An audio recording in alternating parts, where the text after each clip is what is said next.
Hey friends, welcome back to my channel and today we are going to study The Duchess of Malfi by John Webster. Duchess का मतलब होता है widow of a duke, विधवा। तो दोस्तों ये originally published हुई थी as the tragedy of the Duchess of Malfi के नाम से। ये जैकोबियन पीरियड में लिखी गई है और ये एक रिवेंज ट्रेजेडी प्ले है। ये लिखी गई है between 1612 to 1613 in England and it was published in 1623। ये पहली बार प्राइवेटली परफॉर्म की गई थी at Blackfriars Theatre and later to the large audience at the Globe in 1613 to 1614। तो ये एक रिवेंज ट्रेजेडी है और इसकी सेटिंग रखी गई है Malfi, Rome, Milan and Italy में। And it is based on the real duchess of Italy. ये एक सच्ची कहानी है एक वीडो की, वीडो ऑफ अ ड्यूक। उसका नाम है जियोवाना डी एरेगोना। ओके, ये इटली की रहने वाली थी।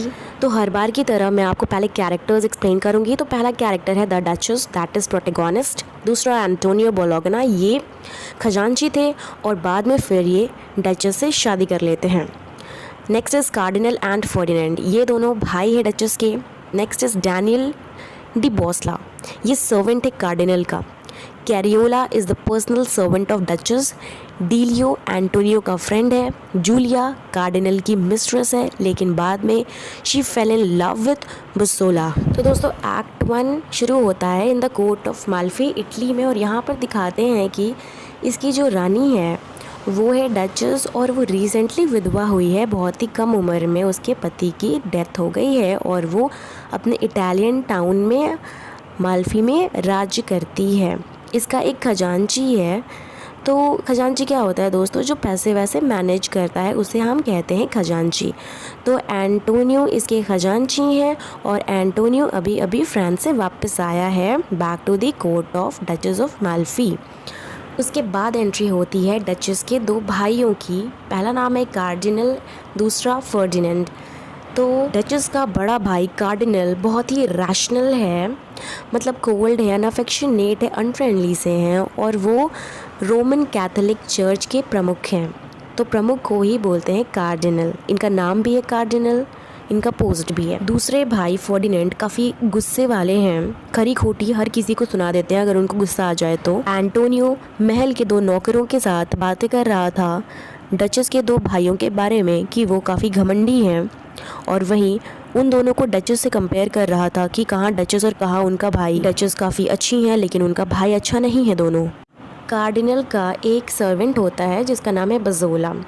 अब बजोला के ऊपर एक मर्डर का इल्ज़ाम है तो वो अभी अभी अपनी सज़ा काट कर वापस आया है। अब क्या होता है कि फर्डिनेंड तिकड़मबाजी लगाता है, अपनी बहन को रिक्वेस्ट करता है कि बजोला को अपने हॉर्सेस को मैनेज करने के लिए तुम रख लो।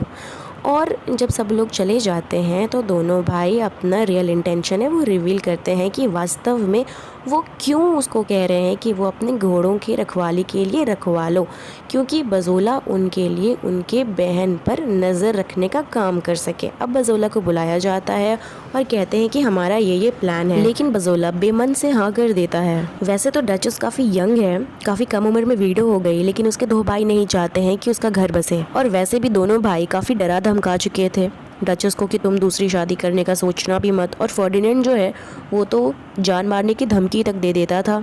अपने भाइयों को एश्योर कर देती है कि वो शादी नहीं करेगी, लेकिन जैसे उसका भाई, दोनों भाई चला जाता है महल से, वो एंटोनियो से शादी कर लेती है। अब डचेस की मेड कैरियोला विटनेस बनती है और एंटोनियो और डचेस दोनों प्राइवेटली शादी कर लेते हैं। एक्ट 1 खत्म हो गया हमारा। अब 9 महीने के बाद शुरू होता है एक्ट 2। अब 9 महीने का क्या मतलब है कि अब डचेस मैडम एक बच्चे की माँ बनने वाली हैं। बजोला को शक होता है डचेस की हरकतों पर कि वो ऐसी हरकतें क्यों कर रही है, पहले से मोटी भी हो गई है डचेस, तो उसे कहीं ना कहीं शक हो जाता है। अब वो वैसे तो फर्डिनेंड का वफादार है तो वो अब तिकड़म लगाना शुरू करता है, छानबीन करना शुरू करता है। तो वो डचेस को एप्रिकॉट फ्रूट एक तरीके का है वो गिफ्ट करता है, क्योंकि इस फ्रूट से लेबर पेन शुरू हो जाता है और जैसे वो खाती है लेबर पेन शुरू हो जाता है और वो बहुत दर्द में चिल्लाना शुरू कर देती है और पूरे महल में कोहराम मच जाता है। जैसे भी करके एंटोनियो ने माहौल को संभाला। तो अब यहाँ दिखा दिया जाता है कि डचेस के कमरे से कुछ चोरी हो जाता है और ऐसा कुछ कहला दिया जाता है कि कोई भी इंसान, महल में रहने वाला इंसान कमरे से बाहर ना निकले। इसीलिए होता है ये सब, ताकि डचेस की डिलीवरी अच्छे से हो सके, और वैसा ही होता है। और इसी बीच कैरियोला एंटोनियो को खुशखबरी देती है कि आप बाप बन गए। बजोला को शक होता है तो वो अंदर आता है और एंटोनियो से हालचाल पूछता है, और एंटोनियो कहता है कि क्या तुमने एप्रिकॉट फल में जहर मिलाया था? तो वो कहता है मैं ऐसा क्यों करूँगा। इसी बीच एंटोनियो के पॉकेट से बेबी का हॉरोस्कोप गिर जाता है। उसे शक हो जाता है कि ये बच्चा डचेस और एंटोनियो का है, और ये सारी बातें जाकर उसके दोनों भाइयों को बता देता है। दोनों भाइयों का खून खौल जाता है और वो बहुत उदास हो जाते हैं कि उनकी बहन ने उनको धोखा दिया है, और वो दोनों अब लग जाते हैं बच्चे के बाप को ढूंढने में ताकि वो उसको मार सकें। ये हमारा एक्ट 2 ख़त्म हो जाता है। अब हम एक्ट 3 में आते हैं। एक्ट 3 में अब एंटोनियो और डचेस के और 2 बच्चे हो जाते हैं। बहुत सालों के बाद फिर दोनों भाई आते हैं और डचेस से कहते हैं कि वो लोग डचेस के लिए एक लड़का ढूंढे हैं, और उस लड़के का नाम है काउंट मेलिस टेस्टे। अब डचेस मना कर देती है। फर्डिनेंड, उसका भाई, काफ़ी गुस्से में आ जाता है और बजोला से कहता है कि एक फ़ेक चाबी उसके रूम की बनवा कर मुझे दो। बजोला देता है बनवा कर, और वो छुप जाता है, और वो जैसे अंदर आती है रूम के, वो एक चाकू लेता है और डचेस के हाथ में देता है और कहता है कि इसे अपनी जान ले लो, क्योंकि तुमने हमारे खून को गंदा किया है। तब डचेस कहती है कि मैंने कुछ गलत नहीं किया है, मैं तो एंटोनियो से शादी कर चुकी हूँ, मैंने किसी को बताया नहीं। अब डचेस सोचती है कि अब वो यहाँ से रफू चक्कर हो ले, अब वो यहाँ से भाग जाए एंटोनियो के साथ। तो दोनों प्लान बनाते हैं और दोनों प्लान के तहत ही चलते हैं। तो डचेस प्लान करती है कि वो एंटोनियो पे पैसे का हेर फेर वाला इल्ज़ाम डालेगी और वो इसको बैनिश कर देगी यहाँ से, ताकि वो सही सलामत जा सके, और फिर उसके पीछे वो आ जाएगी भागकर। लेकिन बजोला आता है एंटोनियो की तरफ से और डिफेंड करता है और कहता है कि एंटोनियो बहुत अच्छा इंसान है, वो ऐसा इंसान नहीं है जो पैसे की हेर फेर कर दे। डचेस सोचती है कि बजोला काफ़ी अच्छा इंसान है और उसको सारे सीक्रेट्स बता देती है कि उसने किस तरीके से एंटोनियो से शादी की। अब डचेस और उसके फैमिली को बैनिश कर दिया गया, वो लोग जंगल में चले गए। कुछ दिनों के बाद बजोला आकर एक चिट्ठी दिखाता है डचेस को, और उसमें लिखा रहता है कि फर्डिनेंड ने डिमांड किया है एंटोनियो को लाने के लिए, जिंदा या मुर्दा। अब एंटोनियो अपने बड़े बेटे के साथ मिलन रवाना हो जाता है और डचेस और उसके बाकी बच्चे को कैद करके ले जाता है। बजोला, डचेस को जेल में डाल दिया गया, उसके साथ काफ़ी बुरा बर्ताव हुआ, फिर भी फर्डिनेंड को तसल्ली नहीं मिल रही थी। अब वो अपनी बहन से मिलना चाहता है, लेकिन वो उसका चेहरा नहीं देखना चाहता, जिसकी वजह से जेल की बत्ती बुझा दी गई थी। एक हाथ लेकर आता है वो, और उसमें वेडिंग रिंग होती है जो कि एंटोनियो को डचेस ने दिया था। वो देखकर डचेस काफ़ी रोने लगती है और उसे तसल्ली हो जाता है कि अब एंटोनियो नहीं रहा इस दुनिया में। फर्डिनेंड को और रिवेंज लेना है अपनी बहन से, इसलिए वो कुछ पागलों को छोड़ देता है उसके साथ। अब बजोला एक ओल्ड मैन का रूप लेके घुसता है जेल में और डचेस को और उसके बच्चों को मार देता है।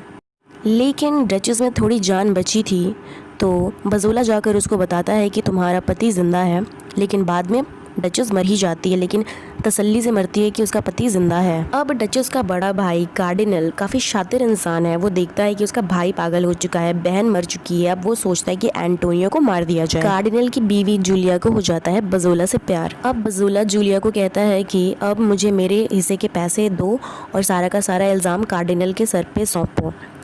जैसे वो जाती है, कार्डिनल बेवकूफ़ तो है नहीं, तो वो उसे एक जहरीला बुक देता है चूमने के लिए। वो जैसे उसे चूमती है वो मर जाती है। लास्ट सीन में कार्डिनल डिसाइड करता है कि बजोला एंटोनियो को मारेगा और वो बजोला को। तो अंधेरे में गलती से बजोला मार देता है एंटोनियो को, और मरते मरते एंटोनियो को पता चलता है कि उसकी बीवी और बच्चे इस दुनिया में नहीं है, इसलिए उसे भी जीने का मन नहीं करता है और वो मर जाता है। वैसे ही कार्डिनल ने महल के सारे लोगों को बोल दिया था कि कोई भी शोर शराबा हो, चिल्ला चिल्ली हो, कोई अपने रूम से बाहर नहीं निकलेगा। लेकिन यहाँ पे बजोला से तो गलती हो गई, वो तो गलती से एंटोनियो को मार दिया। वो मारना चाह रहा था कार्डिनल को, लेकिन चाकू चल गया एंटोनियो के गले पे। अब बजोला पूरा गुस्सा हो जाता है और कार्डिनल को मारना शुरू कर देता है, और कार्डिनल काफ़ी चिल्लाता है, लेकिन कमरे से कोई भी बाहर नहीं निकलता, क्योंकि ये बात उसी ने सबको बोली थी। कार्डिनल, बजोला और फर्नांडिस मर चुके हैं। इतने में डेलियो आता है और देखता है कि ये लोग मर चुके हैं, तो वो डिसाइड करता है कि वो एंटोनियो का बड़ा बेटा को परवरिश करके बड़ा करेगा और उसे यहाँ का राजा बनाएगा। Hey friends, thank you so much for watching my